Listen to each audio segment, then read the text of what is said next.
Ireland's first election candidate Derek Blighe has been found guilty of threatening behaviour. He's the president of the right-wing party. He's an anti-immigration activist. He told the hotel manager to go back where he came from, even though the hotel manager is an Irish citizen of 20 years standing. He was ordered to make a donation of €350 to the Irish Refugee Council, and he's been given 1 month to pay. If he doesn't, he'll have a conviction for this and a fine of £400.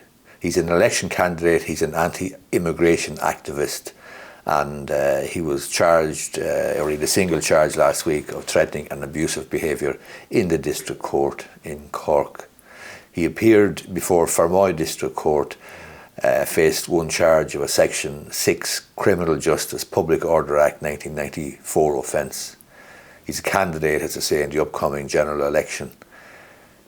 The court was told that it was alleged that Blighe had engaged in threatening and abusive behaviour during an incident at Abbeyville House, Fermoy, in December 2023. The duty manager at Abbeyville House that day was a man called Christopher Gomez. The building was being prepared as accommodation for asylum seekers, and a protest had been taking place for several months outside the building by people who were opposed to the accommodation of refugees. Mr. Gomez said that he was alone in the building and he'd ordered an oil delivery from a local company. When the oil delivery came, Derek Blighe approached the driver and spoke to him. The driver drove off. Mr. Gomez then contacted the oil company, and a second truck was sent out with the oil, came about midday. Second truck arrives and Mr. Gomez then opens the gates and the driver begins making the delivery. Mr. Blighe then began recording Mr. Gomez with his mobile phone, and the court was shown footage of this. "You are a guest in this country," he shouted at him. "Shame on you, you should be ashamed. You'll go down in the history books. Go back to where you came from." Mr. Gomez said that Mr. Blighe live-streamed the incident, which he said traumatised him. He said that later that afternoon he downloaded the footage from Mr. Bligh's Facebook page and he provided to the guards when he made a complaint. He told the court that he had been an Irish citizen for 20 years and had never experienced anything like this before. Mr. Blighe then made a caution statement regarding the incident in December or January 24, but he replied no comment to every question that he was asked.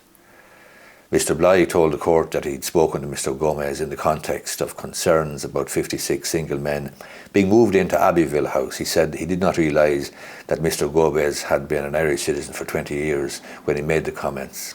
He said the protest was against illegal immigration, as we saw it. The judge said that he found the black and white attitude towards immigration hard to understand, especially from an Irish perspective where generations had emigrated and the vast majority of them illegally.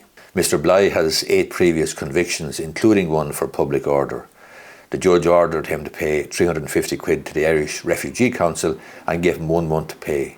It was adjourned to December 13th, by which time, if the payment is not made, Mr. Blighe then will receive a conviction and a €400 fine.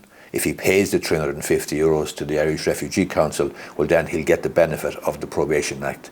So that is a general election candidate telling a gentleman, Irish citizen of 20 years standing, to go back to where he came from. Hope you liked the video. If you do, hit the thumbs up button down below, and you may be interested in subscribing to my YouTube channel, and you might share this with friends as well and tell others about the YouTube channel. Thanks a lot.